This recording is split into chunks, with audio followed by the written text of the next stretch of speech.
Okay, so this is the video for March 30th. I'm going to take a little bit of a break from talking about React, although I have been doing a good amount. Just just talking about like the new version of routing, router links, and I started getting really overwhelmed with whatever the crap this all was. And so I'm very happy to kind of walk away for a moment and see if I can come back later.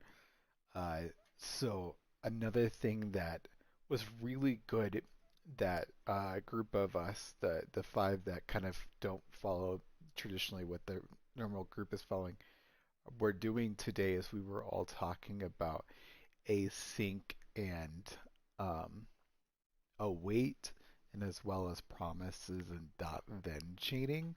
And it's funny because like we all had a different kind of feeling about it, or we all had like a different um, philosophy of approach at it.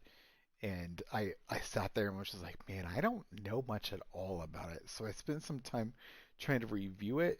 Um, and I've definitely come to the conclusion that like, well, thank you, Jorge, if you watch this, that like the await and async are syntactical sugar in comparison to promises and dot then chainings.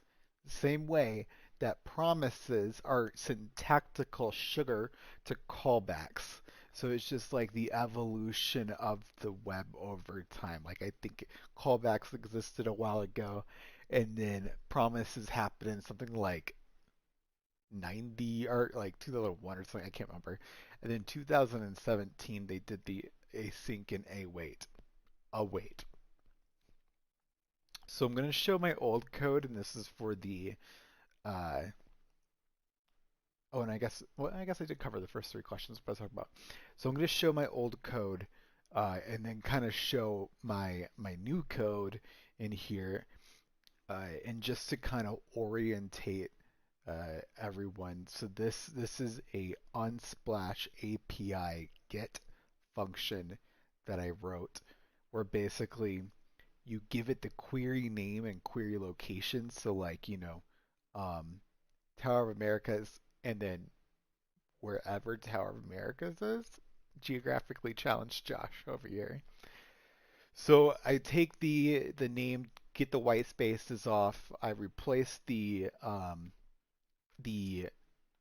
spaces with dashes and lowercase them, and then I concatenate together and then make a URL. And so here's more of the intriguing part where right now it says I'm going to return a new promise, and that's divided into resolve and reject.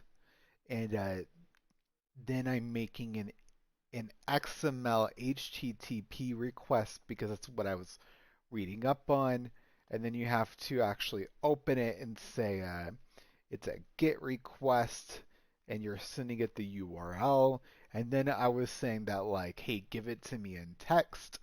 And then eventually I check to see is the um like once it's loaded, am I getting a 200 or am I getting something else? 200 usually means like a successful grab. And then I end up parsing that text into JSON and then sending the resolve. So this resolve actually like returns all the way up here. So it would return the resolve.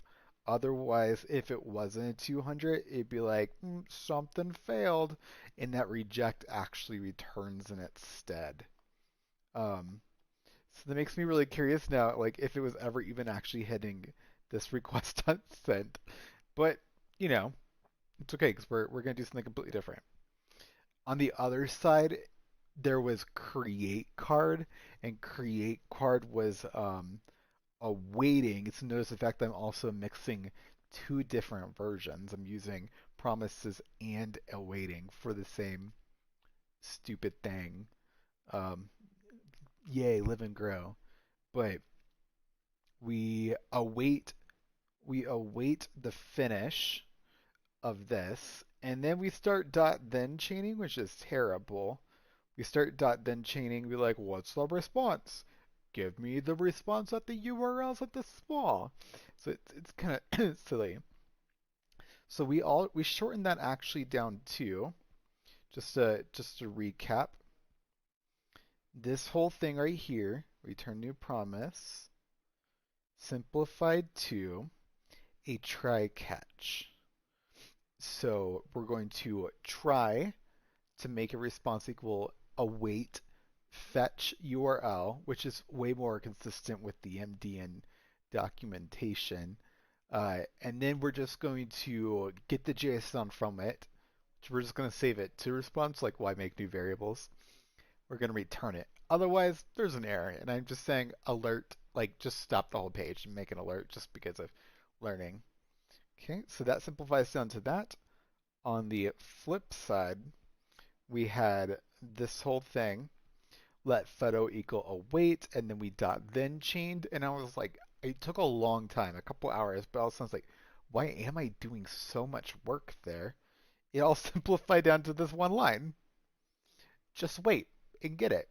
And then once we actually get down to enter card, we can just say that photo, well, we only care about a little bit of information in that photo, so I'm just parsing it at that point, whereas photos.urls.small.